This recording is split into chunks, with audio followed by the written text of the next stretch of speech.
বাংলাদেশের দক্ষিণ পশ্চিম অঞ্চলে অবস্থিত গোপালগঞ্জ জেলা।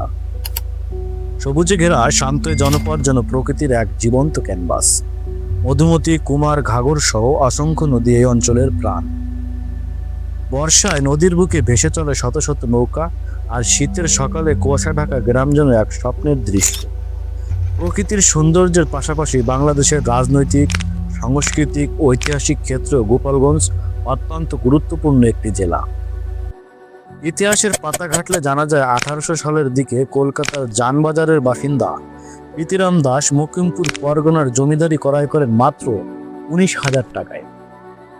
পরবর্তীতে তার পুত্র রাজচন্দ্র দাস বিয়ে করেন বিখ্যাত রানী রাসমণিকে।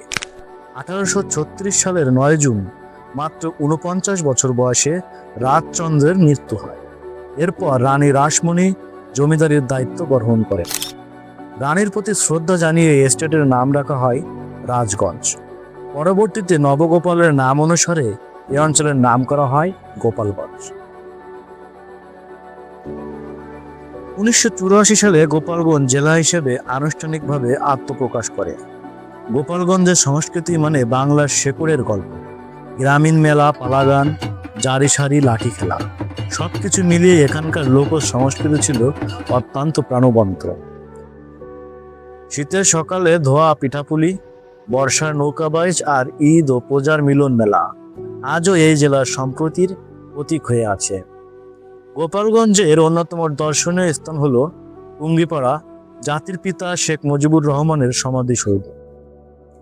এছাড়া রয়েছে ওরাকান্দি ঠাকুরবাড়ি, উলপুর জমিদার বাড়ি, কবি সুকান্ত ভট্টাচার্যের পৈতৃক বাড়ি, বলাকোট পদ্মবিল, ভরডাঙ্গা মাদ্রাসা, মিনি কক্সবাজার, গিরিশচন্দ্র সেনের বাড়ি, বদ্ধভূমি স্মৃতিসৌধ ও মধুমতি নদীর অপরূপ সৌন্দর্য।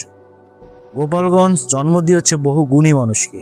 তাদের মধ্যে রয়েছেন স্বাধীনতার মহান স্থপতি বঙ্গবন্ধু শেখ মুজিবুর রহমান, বাংলাদেশের প্রধানমন্ত্রী বারবার নির্বাচিত শেখ হাসিনা, আল্লামা ফরিদপুরি রহমতুল্লাহি আলাইহি। এছাড়াও অভিনয় জগতে রয়েছেন কাজী হায়াত, সাকিব খান, জয়া আহসান, মারজুক রাসেল সহ অসংখ্য কৃতি ব্যক্তি।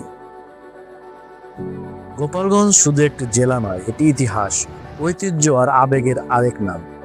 নদীর ঢেউয়ের মতো যার গল্প বহমান, সংগ্রামের মতো যার ইতিহাস গৌরবময়, আর বাংলার শেকড়ের মতো যার সংস্কৃতি চিরন্তন। এটাই আমাদের গোপালগঞ্জ, প্রকৃতি, ঐতিহ্য আর ইতিহাসের এক অনন্য জনপদ।